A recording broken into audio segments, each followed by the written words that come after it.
And Beckham saw Sullivan off his line. Oh! This is a private member's bar. That is absolutely phenomenal. Exclusively for the supporters of the greatest football team in the world. Cleared, Giggs with a shot. Sheringham! Manchester United. Beckham into Sheringham and Solskjaer has won it. It's 1999 again, and United have won the treble. Ten Hag survives another week, and what to do with Greenwood. I'm Keith, along with my partner D, and welcome to the Biggie and Smalls podcast. If you like us, make sure to hit the like and subscribe button. You can find us just about on any podcast platform there is out there. D, what's happening, man? How you doing? What's going on, Keith? Not too much. Not much. We had a last-minute shift on the show sheet. We had some news earlier come out today. Something we actually talked about on our last podcast. Pochettino has decided to leave Chelsea. He obviously must have something lined up in the can already, because I doubt he would have left without having something. Or maybe he was just that miserable over there. I don't know. What are you thinking? You still want Poch at United, D? How you feeling? I don't know, man. Like, he definitely has experience in the Premiership. That's one thing that puts him as a candidate.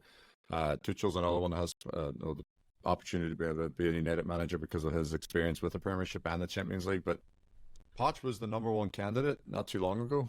They did everything to get after him, and then all of a sudden the trail went cold, and they went after Ten Hag instead. So I don't know. We'll see what happens. I do believe my gut says that Ten Hag might get another year under this new structure that Ineos and Ratcliffe has put in place, but we'll see.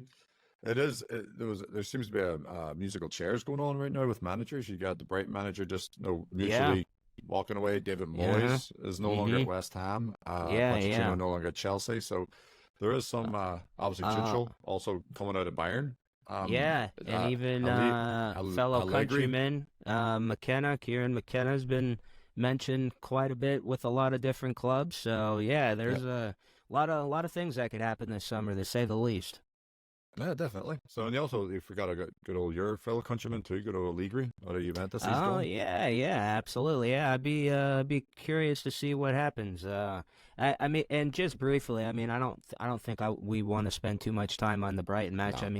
I mean, it was tale of two halves or two stories. Brighton definitely were the better team, and like you said in our text message, the stats don't lie. It came down to Martinez having a goal line save, and same with Casemiro.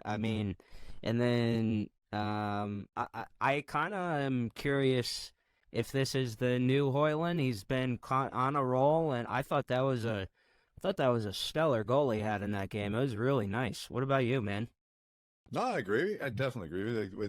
I've seen Dallow's interview after the match too, and he said that if you watch back the match, you'll see that Dallow pulled Højlund aside after the goal, and you can see him saying something to him, and then he regurgitated what he said after the match and said that he wants that's the kind of mentality that they need at United, where he didn't start the last two matches. He didn't start against Newcastle.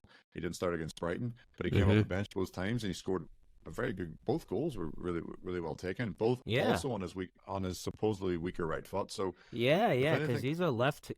Yeah. Yep. So if anything, it gives a little boost of confidence going into the FA Cup final. So we'll see what he can do, if he can replicate the two goals he got against Newcastle and Brighton. But that's definitely one of the positives I've taken away from the match. That Højlund's getting on the goals again, back-to-back matches, coming off the bench. But like Dallow said, it's definitely the type of mentality you want to see from a player, especially a young player who hasn't had the best. They say he's not had the best season, but he scored 10 goals in the Premiership in his first debut season. I think it was 16 in all competitions, I believe. 10 in the Premiership, 16 on all. Honestly, all things considered, it's not exactly terrible, and it's not like the man was getting any ball service whatsoever. So it's actually kind of remarkable that he would manage to get 16 goals in all competitions, in my opinion. Yeah, exactly. So I don't. That's honestly what I just took away from the Brighton match. It was a nothing match. Yeah. That was one of those end of season matches. And another shout out to our away fans. They just continually to show up. I saw it on the TV. My God, especially with all the shitty football they've seen all this year. Nobody can say about Man United fans, right, D? No, definitely not. No, the United fans are definitely they're just a unique bunch because obviously we've been spoiled with the Ferguson years, but now they're just no, we're Hmm. obviously not getting spoiled, but they definitely travel in their droves. They travel well. The Palace match was a perfect example of that. They were down 4-0, but they were you could hear them over the Palace fans, and Oh, that's just a testament absolutely. to the kind of loyalty United have, the kind of just unbelievable fan base that this club has, and it's definitely it was like you said, it was great to see and great to hear during each match. Absolutely. So we both want to touch on this a little bit too. Marcus Rashford dropped from the England team for the Euros. I'm pretty sure neither one of us are surprised. I know I'm not. Pretty sure you're not. I mean, what has he done? He doesn't deserve to be on that team. I can think of a handful of other players that deserve to be on that roster. Another thing we were talking about offline in our text message that kind of concerns me about Rashford too is I was listening to Ben Foster on a podcast, and they were talking about where he'll end up in this summer, and this really stuck out to me. It was basically him saying that he'll stay at United because it's the easy thing to do, where he can not focus so much on football and just get brand endorsement deals. And I kind of agree with that. Like, if he left and went off to another club, it's no longer about the branding. It's about, all right, well, you got to play football, man, because something's clearly going on with it. Like, he's checked out. I think we both agree the talent's there. It's just, it's not consistent. No, no, it's definitely not. And if you look at, we were talking about it earlier as well. His inconsistency through seasons, like after the Euros, he came back in 2020, he missed the penalty, and obviously him, Saka, and Sancho had a little bit of a rough go at it, especially on the disgusting stuff they had to deal with on social media from some racist messages, which is just uncalled for. But we took that on his shoulders. And I wouldn't say it was to the extent of Beckham in '98 with England, but it was definitely It up was there in with that kind of area. Yeah, it wasn't quite like that, but it was bad. yeah. But yeah, it was definitely bad. But he came back in the 2021 season under Solskjaer. He was brilliant. He scored like 30 goals. Yeah. I think he had like 30 goals, like probably 9 or 10 assists in that season. But then the next season, he dropped off again. And then all of a sudden, Solskjaer gets sacked. And he was his single digit goals. I think he had 7 or 8 that season in the Premiership. And obviously didn't play well under Ralph either. Then Ten Hag comes in. Yeah, first season. And he starts playing well again. Yeah. And then all of a sudden, fast forward to this season, he's back down to single digits again. So it's these ebb and flows that he's going through. It's just sort of like, are we ever going to see a consistent Marcus Rashford that's going to get? I'm not expecting him to get 30 plus goals every single season. No, absolutely not. No.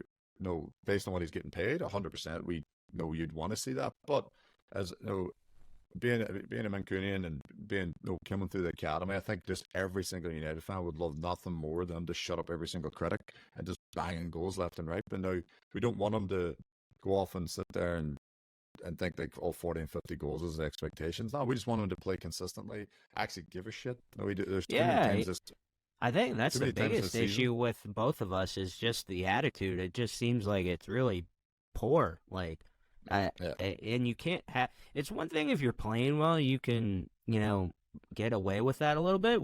But when you're playing like shit and you have a bad attitude, it ain't gonna fly. Yeah, and obviously, all that we just talked about, I think Gareth Southgate's seen the same thing, and hence why he didn't select him for the Euros. He probably said that. Yeah, he said that. He came out and said he didn't have he's not good enough. Yeah, he did. Well, he said that. He came out and said he didn't have a good season. Hopefully that lights a fire under his ass and motivates him. I mean, if he's even if he was the 15, 20 goal realm or whatever, I could live with that. I could live with 20. I could live with that. Or just be creative and distribute the ball. I mean, I don't really know, man. He's just super frustrating to see such the inconsistency with him. Yeah, no, exactly. So we'll see. Like I thought that, like you mentioned, the Ben Foster talking on the podcast, I thought that was what he said was, I think it was twofold. When he said he thinks it's going to be easy for him to stay at United, I think he doesn't mean that it's easy for him just to be. I think what he meant is that if he started a new club, you really have to hit the ground running in order to, like, Yeah. to have the fans really to have the new manager you have that signed you and really want to play on the pitch. So I think that's what he meant by it's easy for him to stay at United, where the Yeah. expectations won't be as high if it Yeah, goes well, up to not. Like, especially they in should be high, but well, yeah, if he goes to a new club and it's going to come with a probably a substantial transfer fee, there's going to be a lot of pressure on him to perform. And yeah, I mean, yeah, the easy thing for him is to stay at United. I mean, I hope that's not his mentality. Hopefully, getting dropped from the team for the England team for the Euros this year, hopefully it ignites a spike under him, man, or spark. So I don't know. We'll see, man. One other thing that caught eye out from Ben Foster too in that same discussion, it had to do with Bruno, and he basically was saying that if United paid him, probably like the 30 million a year or whatever he would be looking at, he would probably stay because it would come down to like a comfort thing. Saying, not that playing for United is easy, but he's established his family there and moving wherever he ended up. If it was Saudi Arabia or whatever. Would you want Bruno back? I think I know I would. Yeah, absolutely. I know I definitely would. 100%. And do you think Ineos would pay him to do that? Well, that's the thing. What you're seeing, a lot of reports are saying about, like, Ratcliffe and the Ineos group are trying to come in and create this different, structure within the team. Yeah, yeah. Not overpaying the odds-on wages, not having the highest wage bill with per performances. So, but with Bruno, I think, and other former United players have said this. Like, I think Rio Ferdinand came out and said the same thing, that I think that if you were going to look at United team from this past season, there's very little positives to take from it. But, like, the fact that Bruno, he's not injury prone. Like, unfortunately, he picked up an injury which was like the first injury in his career. Yeah. He played so many matches with a broken hand.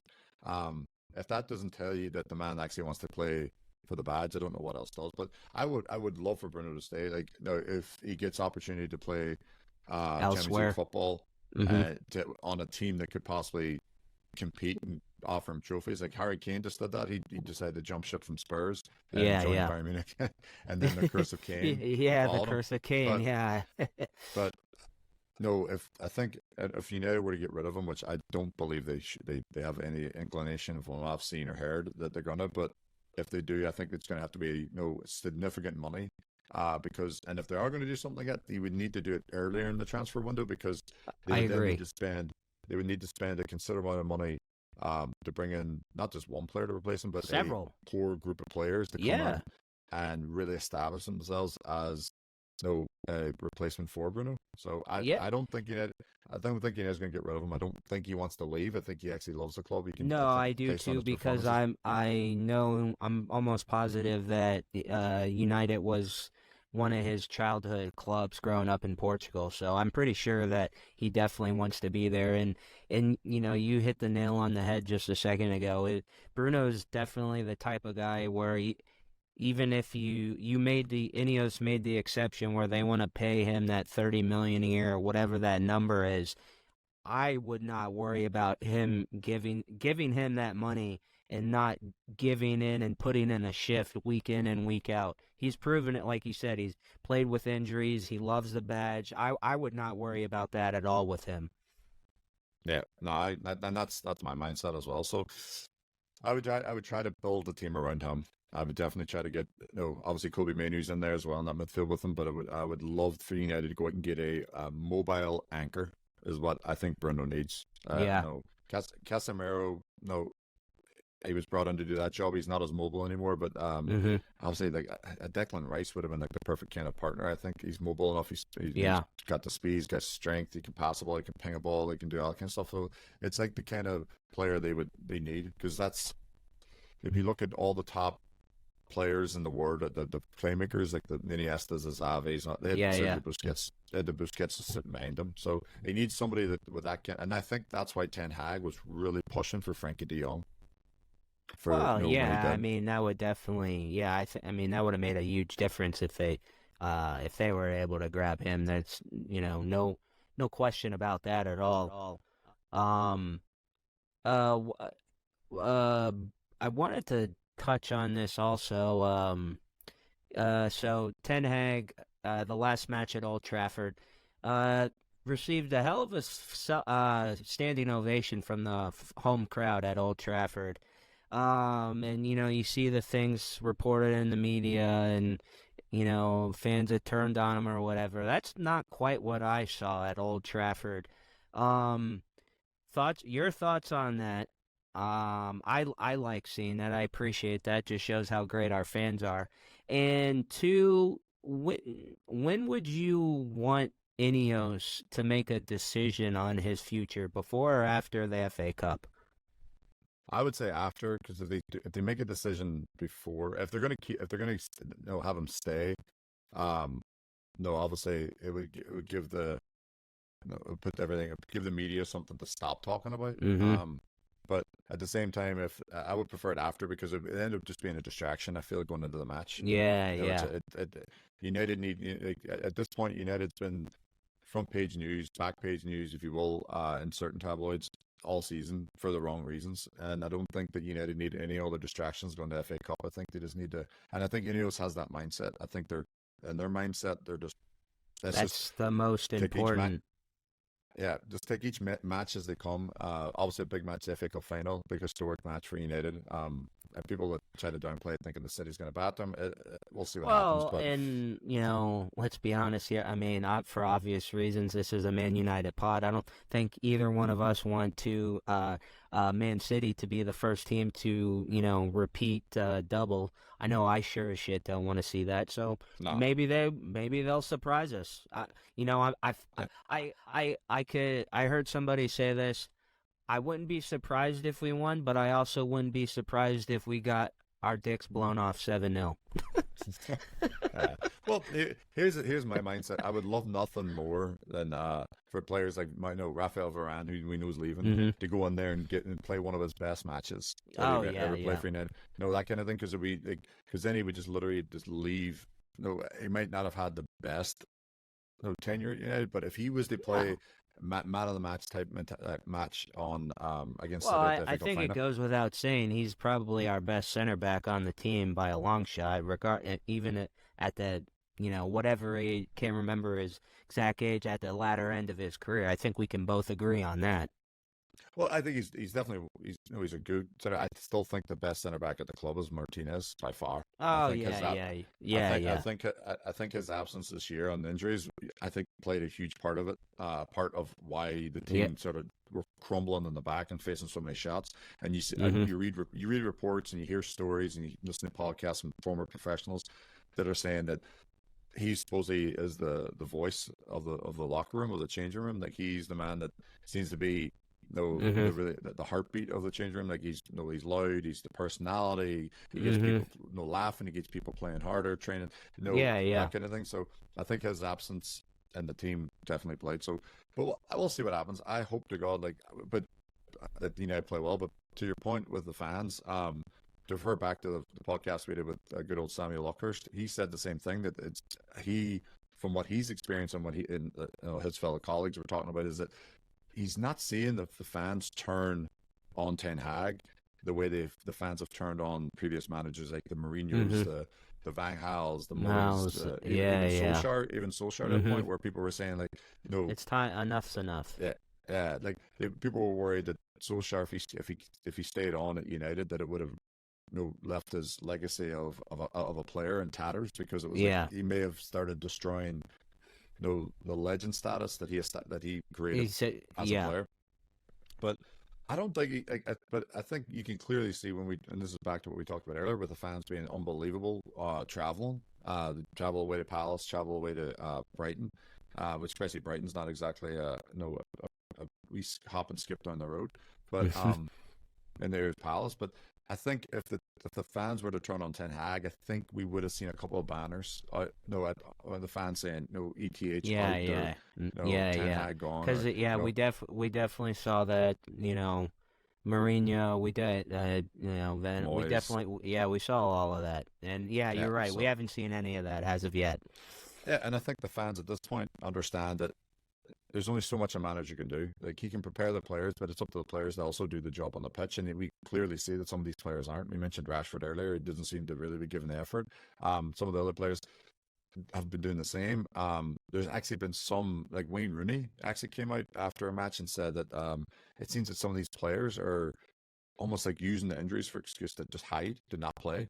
Yeah, to That they're basically just mail the season in, and all right, we'll rest up for the FA Cup, and exactly so. then we'll go on. If they're not playing for, they're in the Euros or whatever, then we'll just get ready for holiday.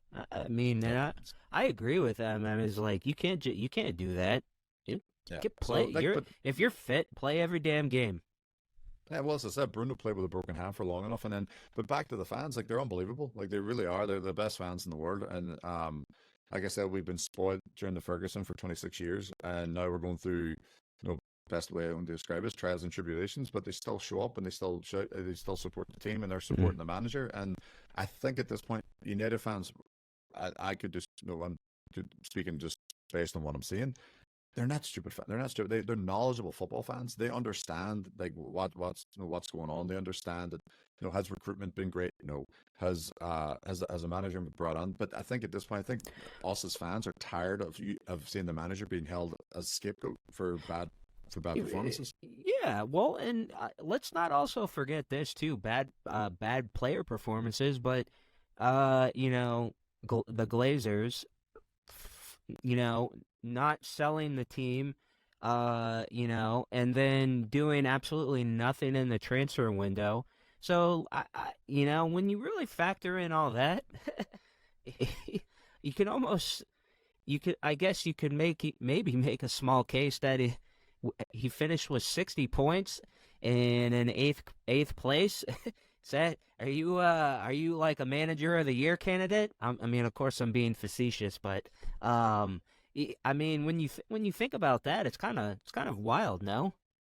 No, definitely. All you have to do is just look at the state of Old Trafford as a stadium. Like after the Arsenal match, that was embarrassing. Yeah. And I think the fans are seeing that too. The fans understand that that has Ten Hag really been. Does he have the structure behind him that's going to set him up to catalyze any kind of successful seasons? No. So we'll see now what Radcliffe and Jason Wilcox and the rest of them are going to be able to do with this new Ineos regime. Mm-hmm. Yeah, I mean, and I have no reason to doubt him yet. I mean, as far as I'm concerned, I mean, I give them the keys to the castle and let them do their thing until proven otherwise. Yeah, I think next season. Let's see what he does next season, and then.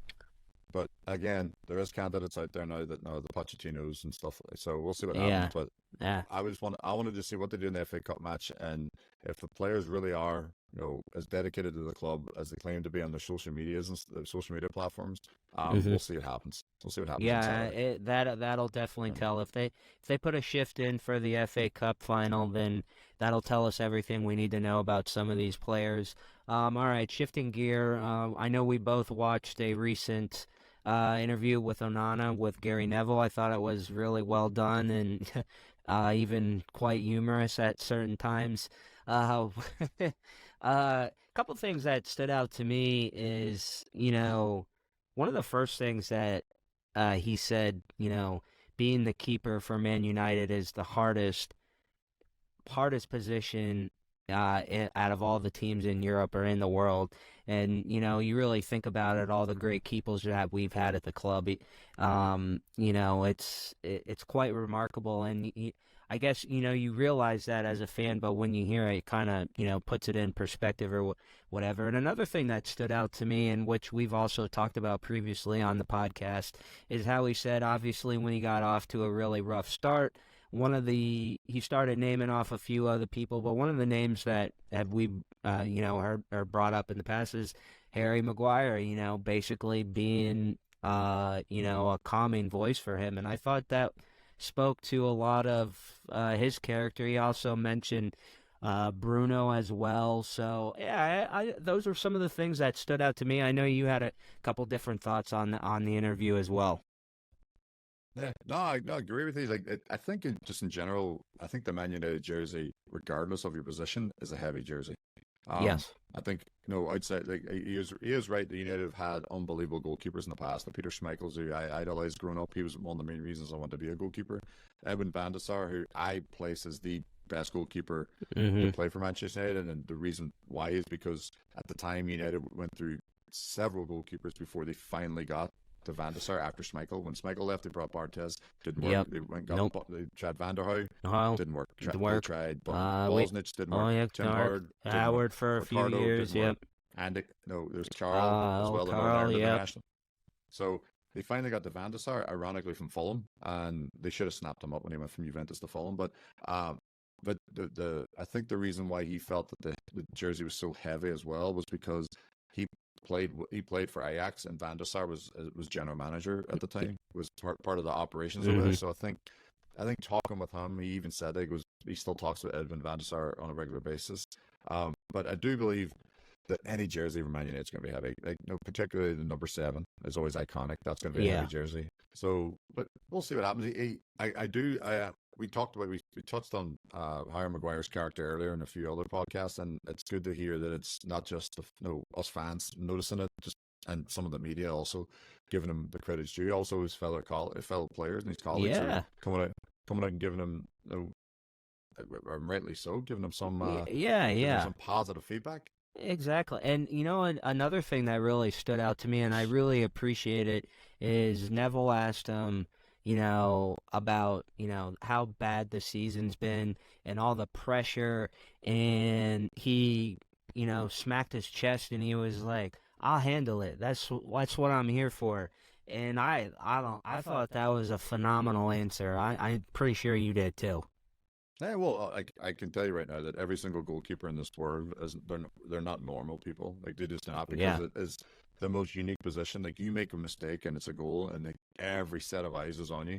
If you're a forward and you make a mistake, you miss a 1-on-1, whatever, he'll get another chance. You don't get another chance to be able to prevent a goal from happening again. No, and obviously you make saves. That's not what I mean by that. But I'm saying, like, once a goal goes in, you can't get it back.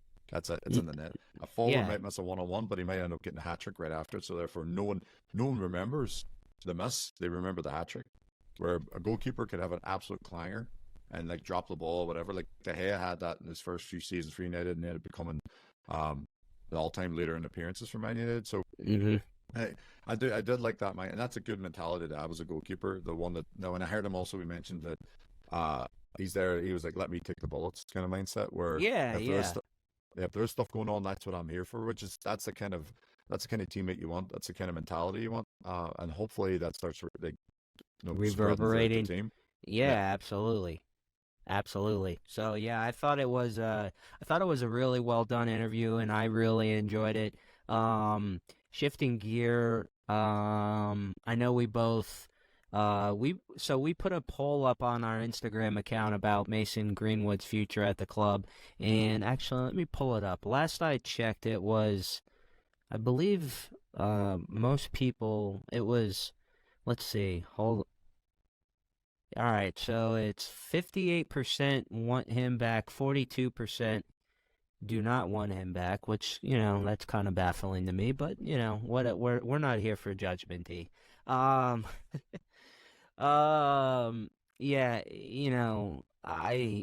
again, I want nothing to do with him, and even seeing some of the comments on our Instagram account is just like, what is wrong with some of these people? I thought, you noted one of the guy's name. I'm drawing a blank on his handle. I thought he had the most logical, insane comment on our post.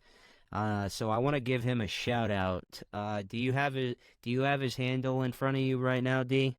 Yeah, dude. Yeah, it was Andy_Bianco.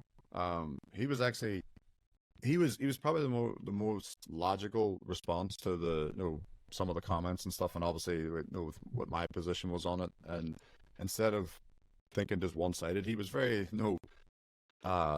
just logical, and he said that he understands why some people don't want him back because of what occurred. But at the other side, he can understand that Mason Greenwood is a talent, and you don't want to just not support him, and he's obviously going through a rough time. He was young and all, so he was definitely given the most logical response. But the one was part of his comment that really stood out to me was he talked about the women's team and how the women's team has had success recently. So not only have they had success, but I think as a result of that success, they've earned the right to give their opinion on what they believe would be the best solution for Mason Greenwood at the club. Like, Absolutely, they should at least have their say. So I have to give a shout out to good old Andy, because that was really well thought, and that was definitely one of the more enlightening comments that I've seen on there.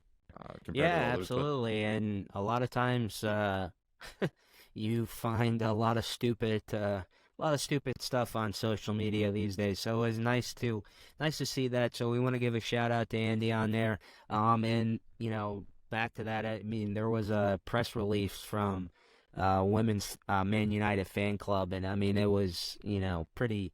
I don't want to say damning, but I mean, it was basically more or less all the things that we've all talked about, and it's like, if you bring them back, what are you doing, and what's the message that it sends?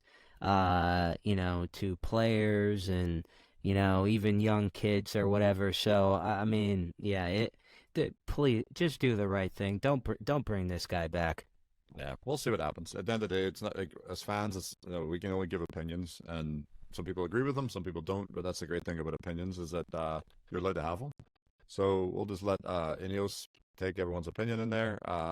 I do believe that Ratcliffe and his entire group have the best interest of the club at heart. So we'll see what they do. But yeah, it's going to be one of the most interesting summers for United. Absolutely, and that, honestly, that's something that we haven't had at United in a really long time, where someone who is genuinely cares about the club, where the Glazers are just absent and they've looked at it nothing as more as just basically a line item on an Excel spreadsheet to them, and how they could milk it for more money. So yeah, now that Ratcliffe is there, yeah, I have full confidence in him that he'll do the right thing. And if they do bring him back, I think that would be pretty damning, and would say a lot about their mindset and how they view things.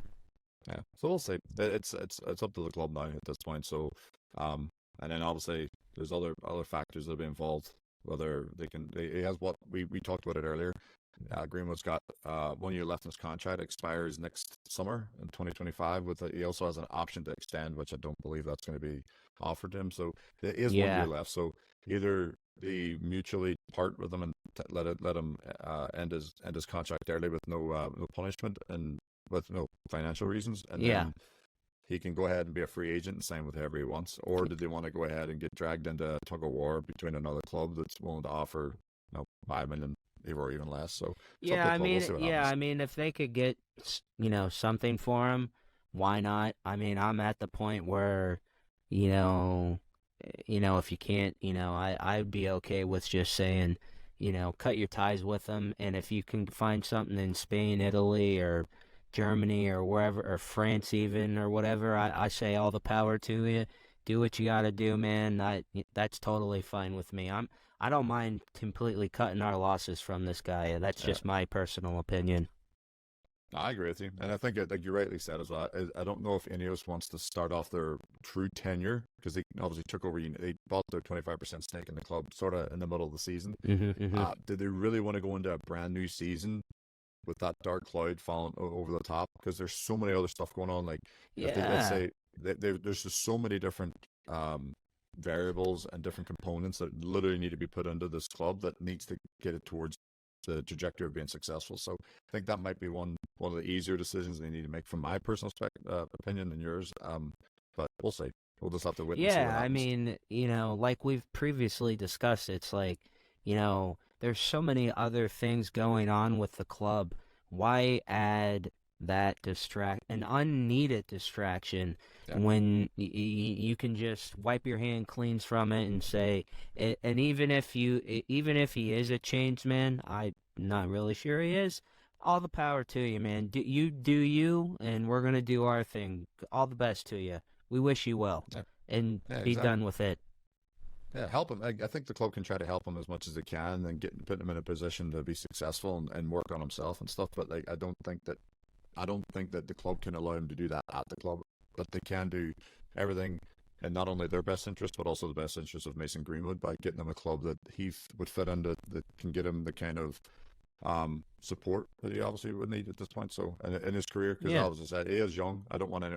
That's the one thing. Like, you don't want him to be tarred and feathered in public square over and over and over again. So, but I personally just would rather him do it somewhere else. Yeah, apply his trade elsewhere. Absolutely. All right, shifting gears. So FA Cup coming up. Where City, how are you expecting the team to line up for this game, and what are your expectations for this one? Do you think we see Højlund starting for this one? I think I would like for Højlund to come up, but maybe Ten Hag has a plan for him. Maybe Ten Hag's trying to save him, and like see what happens with Man City, and then how the game ebbs and flows, and how Man City's set up, which we all know they're going to be dictating the possession, dictating the pace of play, the tempo, the whole 9 yards. But the last couple of matches, he brought him on when and Ten Hag said this, that he brought him on when he realized that the other team were showing they were been a little bit leggy. But the big difference between being leggy in the second and last match of the season and an FA Cup is final is two different things. Like, players grow up and literally imagine themselves playing in this match. So I don't think that. I think you got that little extra adrenaline rush and energy boost, and honestly, if you don't and you can't get excited about playing in a cup final, then you're probably not the right person to be on the team to begin with. Yeah, exactly. And also, I think a lot of it's got to do with who's going to be available. Like what players have made it back. Like, is Harry Maguire going to be fit? Is Luke Shaw? Like Luke Shaw, I was surprised they got called up by England, because I actually am too, and I've heard some different podcasters talking about him and loving on. I think he's a very talented player, but I mean, where you been, man? You haven't been playing much, I can tell you that much.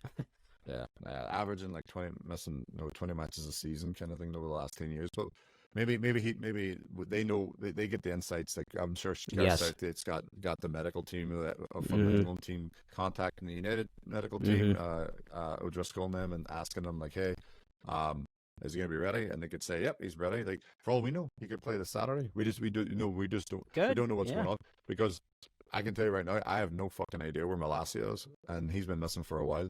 So you just never know what's going on. But I do think that in terms of what's going to happen this Saturday in the FA Cup final, I think it all is going to be determined by who's fit, who's available for United, and then we'll just have to see from there. But I'm hoping to God we actually get a result. We'll see what happens. Yeah, I am too. I really don't want City to be the only team to go back to back. I that would just suck. So I really hope the players put a shift in and give us something to watch. And I just hope it's not embarrassing. But again, I could see it going either way. I could see us somehow surprising and winning it a game, or I could see us just getting blown out. Another thing I was reading about online, and it looked like Ten Hag employed this in the Brighton matches. Bruno, having him in a false nine role didn't really seem like it was working much. In your opinion, I mean, what tactic-wise, what would you think ETH should be doing for the FA Cup? He did try the Bruno in the false nine against. He did it against Newcastle. He did it against Brighton. But United they don't have someone like Bruno in the deeper part of the midfield. So Bruno can pick a pass like nobody else. Like he really can. He's unbelievable at that. Like, if you watch United over the last few years, when they really set themselves up to be this counter-attack team, he spearheaded it. Bruno did with his passing, his vision. So putting him so far up the pitch in a false nine position, it doesn't allow United to dictate a lot of stuff from building it from the back. And Yeah. so I think I'm hoping with the injury, we did see Varane against Brighton. We did see Licha, did see Martinez against Hmm. Brighton. So I'm thinking maybe it'll be Armand Bissaka starting right back, obviously Yeah. on nets. Maybe Varane, And Martinez again, a good partnership there. And then Dallo left back. back. Garnacho, we are mad as he's played well. Diallo's played well, but I don't Yeah. know. I don't know if it maybe this match maybe might start him. I don't know. I don't know. Well, Yeah. Yeah. the midfield will be obviously maybe Bruno, Menu, and maybe Casemiro. He slots Yeah. him in that defensive role. I don't know. Yeah, I mean, I would much rather see him there than at center back. I can tell you that much. Yeah. Although I guess Oh, when you save, I know he had the one in the last game. I think he had one another time too. So yeah, I think we were yeah. half jokingly around in our group chat, best center back in the world, right? Yeah, no, exactly. Yeah, from the two clearances off the line, he's been. Oh, Yeah, we'll see. I think it definitely. I think we'll find out more as the week goes on of what exactly is going to happen in the match in terms of like the formations, tactics, personnel being played in certain positions based on injury list. If it's going to be extensive yeah, as it's been for a while, Ten Hag's going to have to try to be creative. But then we'll see. I will hope to God yeah, that we do get a. But I would like to see Hoyland start, but I can understand why Ten Hag brings him off the bench. But I think Man City's is a different beast in terms of they have so much depth in their team. I don't think we'll see the same fatigue that we've seen. Like Newcastle was a bit depleted as well with injuries. yeah, Brighton were the same way. Brighton, like no, they didn't have no Dunk wasn't playing their captain for yeah, Brighton this past weekend. So Webster was in their form. Webster played well, but then Webster had to come off with concussion protocol. So the last two matches aren't really indicative of how United's going to set up. So we'll see. But I really genuinely hope that United, like you rightly said, that Ten Hag sets up a team that's actually just going to go at it and just. I would love for them to go at City and just play balls to the wall for 90 minutes. If they lose, but go out in your shield. I'm yeah, tired of this timid approach of just getting bossed in the midfield. The other team getting more possession, more shots, more corners, more touches in United's final third, and United having one shot on target for 90 minutes. I don't want that. I want United just to go at them. no, I want them. put it all on the line, man. The same mindset they had against Liverpool in the quarterfinals. Like Hmm. that, they went at them. Like they didn't play well in the first half. They were lucky not to be down 3-0, but Ten Hag made the adjustments, and obviously we know what the results were. There were 4-3 and over extra time one. So Yeah. Yeah, I mean, I guess I don't. I mean, I'm not the religious type, but maybe I'll say a prayer that day or whatever and see what happens. Shifting. Speaking of miracles, I have not been able to start this yet. You said you watched the first one, Amazon's 99 debut. I know just from watching the trailer. I am super excited to start this. I think I'm going to start this tonight after our pod. Just from the nostalgic sentiment and bringing back all those memories. I mean, my God, what a hell of a season. And so you've actually watched an episode. I don't know. What do you think of it, man? It had to bring back a ton of memories. oh no, it definitely did. I remember that season. I remember I wore the black and green. Like, it was the black away jersey, and I wore it every single match. No, every single day. Then we had a match for the Champions League. I remember watching all the Champions League matches up in my grandmother's house, and I was fortunate enough to actually be at the Champions League final in '99 in Barcelona. Mm-hmm. Me and my father, my grandfather, and I were there.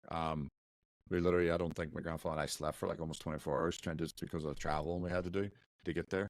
But there was a lot more stuff that I didn't even Gary Neville even said he didn't know about. Like, so United were going through for lack of a better term, a wake up call when Arsene Wenger came into Arsenal and won the double in 97, 98. And they opened up the season. Ferguson went out with a mindset that he really wanted to try to get rip that title back off of Wenger. Yeah, and yeah. there was stuff I didn't know about, and when I mentioned I didn't know about, Ferguson actually handed in his resignation before that Oh, season, wow. before the 98-99 season, because there was a disagreement that obviously, as it's well documented now, but like Ferguson got really interested in horses, the Rock of Gibraltar, Yeah, being yeah, one of them. yeah. And Edwards, the president of the club at the time, and one of the chairman and owners, Mm-hmm.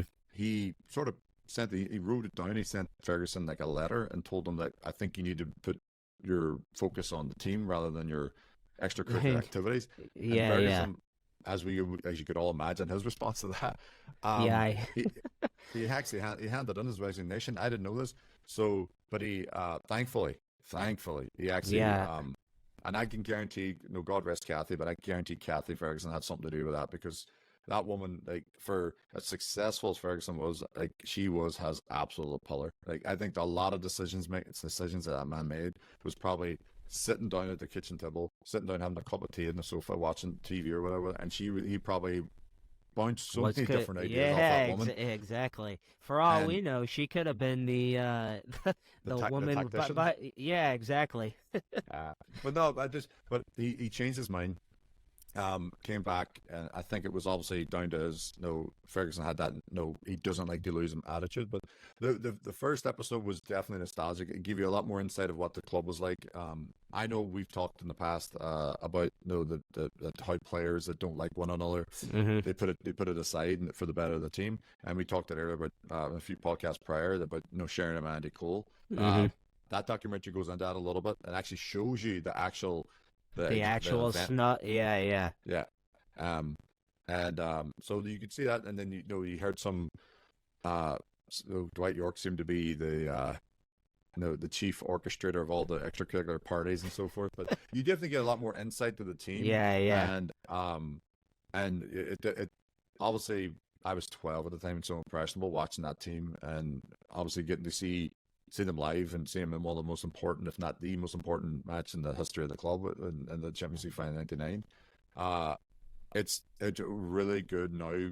Fast forward 25 years later, to get the insight of how that team really clicked. Yeah. That's honestly, whenever I watch these type of things, I am always looking to hear the stories of what's happening in the locker room, who's getting along with who, or who's the jokester and all that sort of stuff. I'm generally really looking forward to this and see all the dynamics of that team, because as we all know, there was a lot of characters on that roster. Oh, 100%. So yeah, we definitely really hearing about Andy Cole and Dwight York, how their partnership really bloomed into what it was great to hear from both sides, from Dwight York and Andy Cole. Hmm. And it was like little things that just being a decent person was literally what really catalyzed Andy Cole and Dwight York's relationship. York signed from Aston Villa. Everyone had Cole as a result leaving because Hmm. they signed Dwight York. Dwight York at the time, a lot of money, 13.1 million. And they thought, okay, Andy Cole's going to leave, but instead of leaving, he stayed. And him and as the history shows, that they were unbelievable as a tandem up front. Yeah. But it only started because Andy Cole, instead of holding a grudge against Dwight York, thinking, well, you're coming in to take my job, and I'm going to go ahead and take the huff and and not talk to you. He actually did the reverse. He reached out to him and invited him out and showed him around Manchester and brought him around his family and all that kind of stuff. To the point where Dwight York was like, Jesus, he's like, and Yeah, he also said, well, Dwight York's from Trinidad and Tobago. Andy Cole's family's from the Caribbean as well. Obviously different islands, but he said that sort of that probably heritage had a little bit of like you said, the heritage, a little bit of bond there, Yeah, that was very natural. Mm-hmm. For them, it wasn't something that they had to try to do. It was just very organic between the two. Yeah. It's not like it was, organic. It wasn't forced. It was a very easy friendship, it seemed like. Yep. So, but no, I would definitely. I'm sure a lot of United fans already watched it. Obviously, I'm 2 episodes on, but it was just very nostalgic to see, especially growing up to watch that team and watch them all the matches. I watched them, and then from Do the you ups and ever, downs. so when you watch stuff like that, like I've watched other documentaries of other favorite sports teams, and it's like you watch those or even old YouTube videos, do you still get the goosebumps or the tingles on your body? Like, remember what you were doing when, where, like, I know I do. I don't know. I don't know. It's kind of crazy, man. Oh no, I definitely do as well. Especially just like you're hearing stuff that, especially from the people you idolized growing up. Like I idolized obviously Roy Keane just because he was Irish captain and he was my first jersey I ever bought to me was the 94-95 away black jersey and number 16 Keane on the back. But then as I got older and I started getting slower as I got bigger. I became a goalkeeper, and then Schmeichel obviously was made up, but Keane was still always had that place in my heart because of the Irish connection. But I didn't. But it's funny to hear that they hated one another at one stage. Keane and Schmeichel. Yeah. And that's wild. And you would never have known it watching them play together. No, and I mean, like the way that have that team, the way they continue, like the success that they had. Yeah, like you said, it's incredible with just all the different dynamics about it and who liked who and who didn't like what or whatever. That is remarkable. I think hate might have been a strong. They definitely did. Peter Schmeichel. Yeah. Well, Peter Schmeichel said, he goes, it's not like we socialized. It's not like we went out and hung out and had a few pints. Like, we were never like that. So, playing sports, you can get like that with some teammates. But it's 100% recommended for anybody who wants to relive the good old glory days of United, especially the best. Well, I mean, honestly, let's be honest here. It's been a rough, especially this season. It's been horrendous. So, I mean, I think we could all use a little a little rundown memory lane and nostalgia. So I know I definitely am gonna start this. I'm probably gonna start it tonight. I'm super excited to start it. Well, man, we're 50 minutes in, and I think this is a good place to wrap up for us. Quick prediction for the FA Cup. What do you got? Would love to say 3-2 United. 3-2 United. I am going to go. I'm gonna go 2-1 United. I'm only saying 3-2 because I know they're not gonna. They leak goals, unfortunately. Yeah, they're not. There ain't no way they're keeping a clean sheet. I can tell you that much. I'm hoping it's gonna be like a very similar situation to the comeback that the empty had under Mourinho when they were down 2-0, and then came back to 1-3-2. The same with Liverpool. 1-0, and they came back to win 4-3 in the quarterfinals. So the magic of the FA Cup never ceases to amaze. So we'll see what happens. Nope, you can't count anything out in the FA Cup. I know we'll both be watching. Maybe we'll have to chat offline about plans for that if we can maybe all get together for a pint or whatever. But yeah, man, it's been a fun episode. If you feel like you want to leave us a review or subscribe to us on Spotify, Apple, YouTube, shoot us a like or a subscribe. Leave us a review. Follow us on Instagram. We're also on Facebook. And we will talk to you next week.